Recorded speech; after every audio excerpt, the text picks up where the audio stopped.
Seja muito bem-vindo à nossa análise da política nacional. No domingo, dia 10, o senador Renan Calheiros revelou alguns nomes que a CPI da Covid vai pedir o indiciamento no relatório final.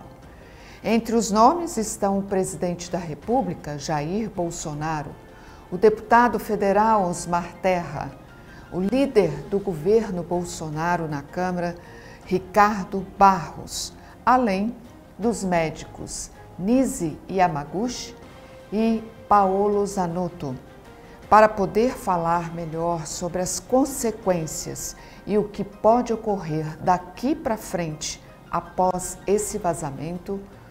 O advogado renomado em Brasília está aqui conosco todas as terças-feiras, Dr. Paulo Goiás. Seja bem-vindo ao Hoje News, Dr. Paulo. Muito obrigado, Edna. É sempre um prazer estar aqui com nossos internautas, falando sobre a arte da guerra na política com Paulo Goiás. Isso aí. E a gente aprende muito.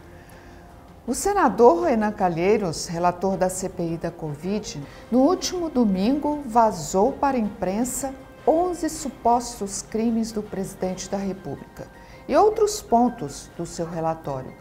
Quais as consequências para este vazamento? Bom, em primeiro lugar, já fazem 6 meses que instalou essa CPI, que eu chamo a CPI das ilegalidades, do abuso e da narrativa. A CPI do Covid chega ao seu final de forma melancólica. Melancólica por quê?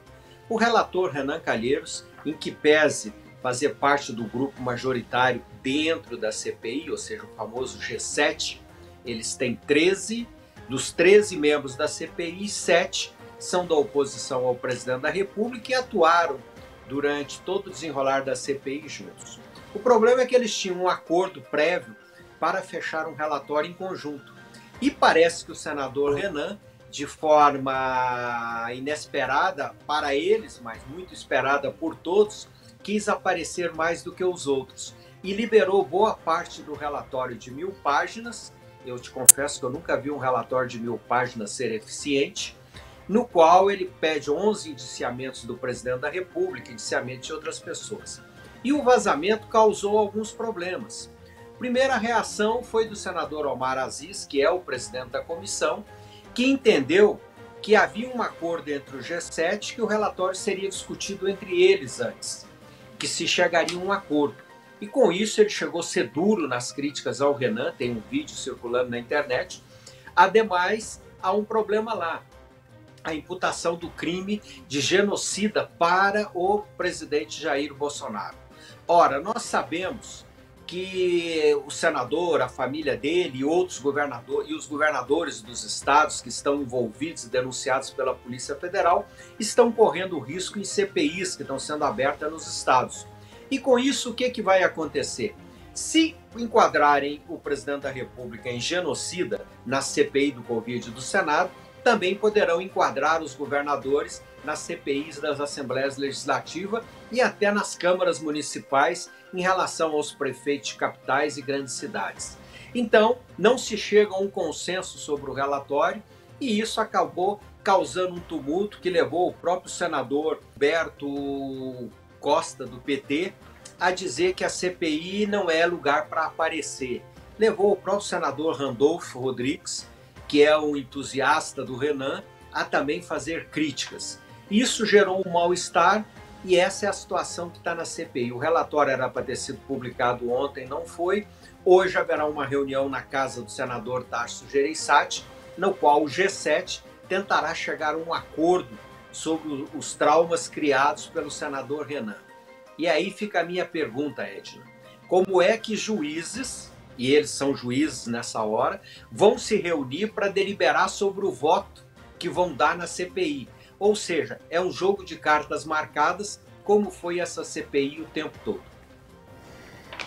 Doutor Paulo, com as declarações dos líderes do G7 sobre o relatório antecipado, o que o senhor acha que irá acontecer daqui para frente? Bom, primeiro, essa reunião de hoje, eles deverão discutir, tentar chegar a um acordo de uma pauta mínima. para levar. Só que quando chegar ao plenário, se chegar amanhã ou quinta-feira, a situação também já terá um relatório pronto para contrapor. E a margem de maioria é de um voto apenas.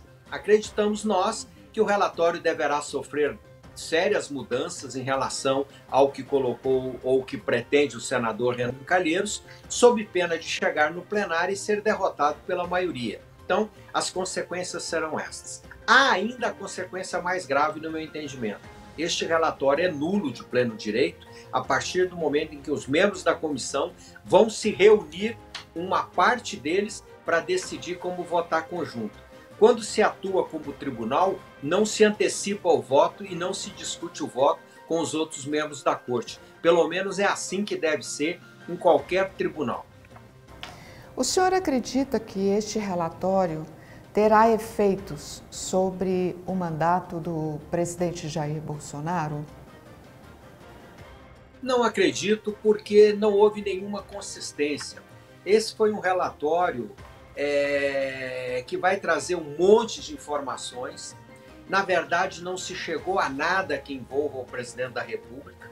O presidente da República, um dos pontos que colocam em discussão era o gabinete paralelo. Não há nenhum impedimento do presidente da República consultar pessoas ou um grupo de pessoas para tomar decisão de governo. Isso, inclusive, é muito comum. Eu já participei de grupos que atuava junto com governadores e até com o presidente da República, dando opinião sobre vários assuntos de forma não remunerada e de forma mais na busca do bem comum. Com relação ao colapso do Amazonas, ficou claro que o governo federal não tem nenhuma responsabilidade sobre isso.